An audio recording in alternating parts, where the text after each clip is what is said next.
السلام علیکم، welcome to Madan media.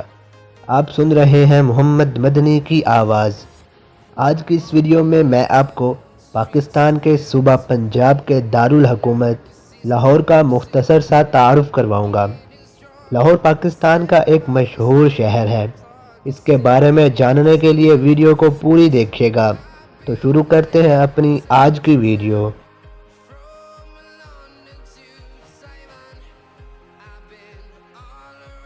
Lahore صوبہ پنجاب پاکستان کا دارالحکومت اور دوسرا بڑا شہر ہے۔ اسے پاکستان کا ثقافتی، تعلیمی اور تاریخی مرکز اور پاکستان کا دل اور باغوں کا شہر کہا جاتا ہے۔ یہ شہر دریائے راوی کے کنارے واقع ہے۔ اس شہر کی آبادی 1 کروڑ کے قریب ہے۔ لاہور کا شمار دنیا کے قدیم اور اہم ترین شہروں میں کیا جاتا ہے۔ زندہ دلان لاہور کے روایتی جوش و جذبے کے باعث اسے بجا طور پر پاکستان کا دل کہا جاتا ہے۔ لاہور کا کل رقبہ 550 کلومیٹر ہے اور یہ سطح سمندر سے 217 میل بلندی پر واقع ہے۔ لاہور کی کل آبادی سن 2017 کی مردم شماری کے مطابق 1 کروڑ ہے۔ لاہور کا ڈاک کوڈ 54000 ہے۔ لاہور کا ڈائلنگ کوڈ 040 ہے، جبکہ لاہور کی جی ڈی پی سن 2014 کے مطابق 58.14 بلین ڈالر ہے۔ لاہور کا انسانی ترقیاتی انڈیکس سن 2012 کے مطابق 0.71 ہے۔ لاہور کی تاریخ کے بارے میں دیکھا جائے تو لاہور کی انتہائی قدیم تاریخ ہزاروں سال پر پھیلی ہوئی ہے۔ پرانوں کے مطابق رام کے بیٹے راجہ لوہ نے شہر لاہور کی بنیاد رکھی اور یہاں ایک قلعہ بنوایا۔ 10ویں صدی تک یہ شہر ہندو راجاؤں کے زیر تسلط رہا۔ 11ویں صدی میں سلطان محمود غزنوی نے پنجاب فتح کر کے ایاز کو لاہور کا گورنر مقرر کیا اور لاہور کو اسلام سے روشناس کرایا۔ شہاب الدین غوری نے 1186 میں لاہور کو فتح کیا۔ بعد ازاں یہ خاندان غلاماں کے ہاتھوں میں آ گیا۔ 1290 میں خلجی خاندان، 1320 میں تغلق خاندان، 1414 میں سید خاندان، 1451 میں لودھی خاندان کے تحت رہا۔ ظہیر الدین بابر نے 1526 میں ابراہیم لودھی کو شکست دی، جس کے نتیجے میں مغلیہ سلطنت وجود میں آئی۔ مغلوں نے اپنے دور میں لاہور میں عظیم الشان عمارات تعمیر کروائیں اور کئی باغات لگوائے۔ اکبر اعظم نے شاہی قلعہ کو از سر نو تعمیر کروایا۔ شاہ جہان نے شالامار باغ تعمیر کروایا جو اپنی مثال آپ ہے۔ 1646 میں شہزادی جہاں آرا نے دریائے راوی کے کنارے چبرجی باغ تعمیر کروایا، جس کا بیرونی دروازہ آج بھی موجود ہے۔ 1673 میں اورنگزیب عالمگیر نے شاہی قلعہ کے سامنے بادشاہی مسجد تعمیر کروائی۔ 1739 میں نادر شاہ اور 1751 میں احمد شاہ ابدالی نے لاہور پر قبضہ جمایا۔ بعد ازاں 1765 میں سکھوں نے لاہور پر قبضہ کر لیا۔ سکھ دور میں مغلیہ دور کی کئی عمارتوں کو نقصان پہنچایا گیا اور ان کی بے حرمتی کی گئی۔ انگریزوں نے 1849 میں سکھوں کو شکست دے کر پنجاب کو برطانوی سلطنت میں شامل کر لیا۔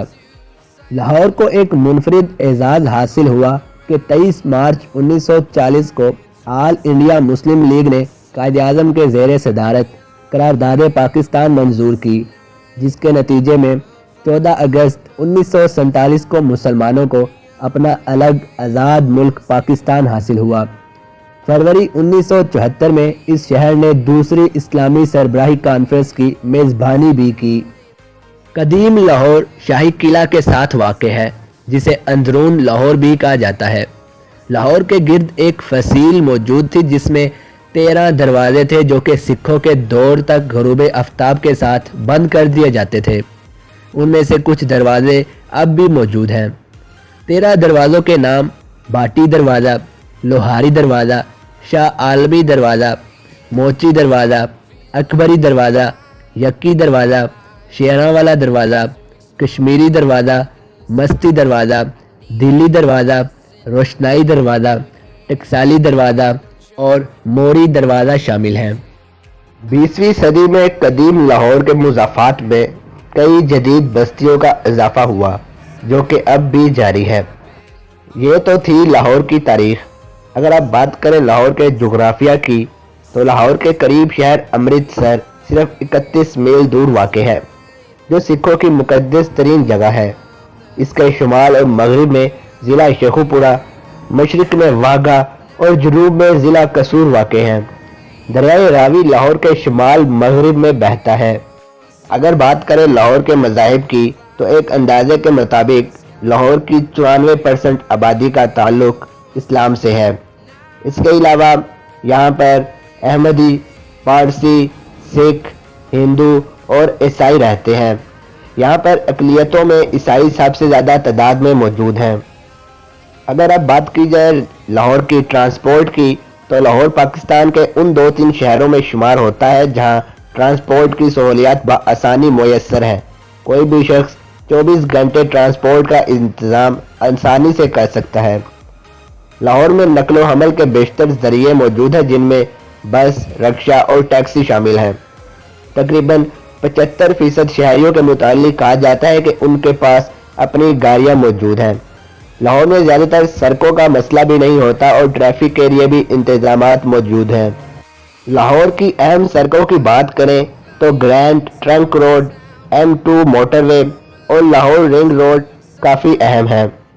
اگر بات کی جائے لاہور میٹرو بس کی تو سن 2013 میں لاہور میٹرو بس کا نظام بھی متعارف کرایا گیا جس کی وجہ سے شہریوں کو بہت سے سہولیات فراہم کیے گئے اور جس سے سفر میں بہت آسانی پیدا ہوئی۔ یہ ٹریک 27 کلومیٹر لمبا ہے جس کا سفر تقریباً 55 منٹ میں طے کیا جاتا ہے۔ اس کے علاوہ شہر میں اورنج لائن ٹرین بھی چلائی گئی ہے۔ یہ پاکستان کا پہلا ریپڈ ٹرانزٹ ٹرین نظام ہے۔ اگر بات کی جائے لاہور ریلوے کی تو لاہور میں ریلوے کا نظام بھی موجود ہے۔ لاہور میں ریلوے کے کئی اسٹیشن موجود ہیں لیکن ان میں سے مشہور لاہور جنکشن ریلوے اسٹیشن اور لاہور کینٹ ریلوے اسٹیشن ہیں۔ اگر بات کی جائے لاہور میں فضائی سفر کی تو لاہور میں پہلے ایک ہوائی اڈہ موجود تھا لیکن وہ مسافروں کے لیے ناکافی تھا۔ لوگ زیادہ ہوتے اور ایئرپورٹ کا حجم اتنا نہ تھا، اس لیے حکومت وقت نے لاہور میں سن 2003 میں علامہ اقبال بین الاقوامی ہوائی اڈہ تعمیر کیا۔ نئے ہوائی اڈے کو جدید طرز پر بنایا گیا اور جدید سہولیات سے آراستہ کیا گیا۔ اگر بات کریں لاہور میں موجود اسلامی مراکز کی تو لاہور کی مسجدیں، مزارات، مدرسے اور اسلامی علوم کی درسگاہیں مشہور ہیں۔ ابتدا ہی سے لاہور علم اور عمل کا مرکز رہا ہے۔ مسلمانوں کی آمد کے ساتھ ہی بڑے بڑے علماء اور مشائخ نے لاہور میں تبلیغ دین کے لیے سفر کیے۔ اگر بات کریں علمی درسگاہوں کی تو ان میں بادشاہی مسجد، جامعہ اشرفیہ، جامعہ نظامیہ، منہاج یونیورسٹی۔ اگر بات کریں تعلیمی اداروں کی تو Punjab university, king Edward medical university, government college university, Lahore college برائے خواتین یونیورسٹی مشہور ہیں۔ اگر بات کریں مساجد کی تو موتی مسجد، سردار خان مسجد، سنہری مسجد اور وزیر خان مسجد مشہور ہے۔ اگر گرجا گھروں کی بات کی جائے تو لاہور میں کئی گرجا گھر موجود ہیں جن میں مشہور سینٹ انتھونی چرچ ہے۔ اگر گردواروں کی بات کی جائے تو گردوارہ ڈیرہ صاحب، گردوارہ شہید گنج، جنم استھان گرو رام داس مشہور ہیں۔ اگر مندروں کی بات کی جائے تو کرشن مندر، والمیکی مندر اور شوالا بخشی بھگت رام مشہور ہیں۔ اگر بات کریں مقبروں کی تو مقبرہ انارکلی، مقبرہ جہانگیر اور مقبرہ نصرت خان مشہور ہیں۔ اس کے علاوہ کئی مزارات بھی لاہور میں مشہور ہیں جن میں بھاٹی چوک کا مزار سب سے زیادہ مشہور ہے۔ لاہور میں کئی عجائب گھر بھی موجود ہیں جس میں قومی عجائب گھر برائے سائنس ٹیکنالوجی، شاکر علی عجائب گھر اور چغتائی عجائب گھر مشہور ہیں۔ اگر تاریخی اور تفریحی مقامات کی بات کریں تو باغ جینا، لاہور چڑیا گھر، چوبرجی، مینار پاکستان، حضوری باغ اور محبت خان باغ مشہور ہیں۔ اگر لاہور کے بازاروں کی بات کریں تو مال روڈ لاہور، انارکلی بازار، MM عالم روڈ، لبرٹی مارکیٹ، اچھرا بازار، ایمپوریم مال اور فورٹریس اسٹیڈیم شامل ہیں۔ اگر بات کی جائے لاہور میں کھیلوں کی تو لاہور میں gymkhana club, national hockey stadium, fortress stadium, race course, Lahore city cricket association ground اور Lahore rugby football club مشہور ہیں۔ اب اگر بات کریں صحت کی تو لاہور چونکہ ابتدا سے ہی پنجاب کا دارالحکومت اور مرکز رہا ہے، اس لیے دیگر سہولیات کی طرح یہاں صحت عامہ کی اعلیٰ سہولیات میسر ہیں۔ لاہور کی مشہور میڈیکل انسٹیٹیوٹس میں علامہ Iqbal medical college, post graduate medical institute اور امیر الدین میڈیکل کالج مشہور ہیں۔ اور اگر آپ بات کریں لاہور کے مشہور ہسپتالوں کی تو ان میں شوکت خانم میموریل کینسر ہسپتال، جناح ہسپتال اور لاہور جنرل ہسپتال قابل ذکر ہیں۔ اب اگر بات کروں لاہور کی مشہور شخصیات کی تو اداکاروں میں انور کمال پاشا، سدھیر، عنایت حسین بھٹی، دیو آنند اور محمد کبھی خان مشہور ہیں۔ فنکاروں میں عبد الرحمن چغتائی، اعجاز انور اور امریتا شیرگل۔ کھلاڑیوں میں عامر سہیل، عبد القادر، عبد الرزاق، احمد شہزاد اور اظہر علی۔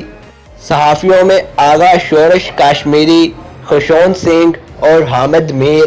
موسیقاروں میں ابرار الحق، علی عظمت اور علی ظفر۔ سیاست دانوں میں مونس الہی، چودھری اعتزاز حسن، نواز شریف اور شہباز شریف۔ اسکالرز اور علماء میں طاہر القادری، اسرار احمد اور جاوید احمد غامدی۔ اور شاعروں میں واصف علی واصف مشہور ہیں۔ تو یہ تھی میری آج کی ویڈیو جس میں نے آپ کو لاہور کی ڈاکومنٹری بتائی۔ ایک چھوٹی سی ویڈیو میں نے آپ کو پورے لاہور کے بارے میں بتانے کی کوشش کی۔ میں نے آپ کو ہر بات کا تھوڑا تھوڑا بتایا۔ امید کرتا ہوں آپ کو یہ ویڈیو اچھی لگی ہوگی۔ آپ مجھے کمنٹ میں اپنی رائے سے آگاہ کریں اور مجھے کوئی سجیشن دے سکتے ہیں تو وہ بھی دیں۔ اگر آپ کو یہ ویڈیو اچھی لگی ہو تو لائک کریں اور زیادہ سے زیادہ لوگوں تک شیئر کریں۔ مزید ایسی ویڈیوز کے لیے میرے چینل کو سبسکرائب کر لیں اور ساتھ ہی لگے بیل کو بھی لازمی دبائیں تاکہ آپ کو میری ہر ویڈیو کا نوٹیفیکیشن ٹائم پر مل سکے۔ Thanks for watching.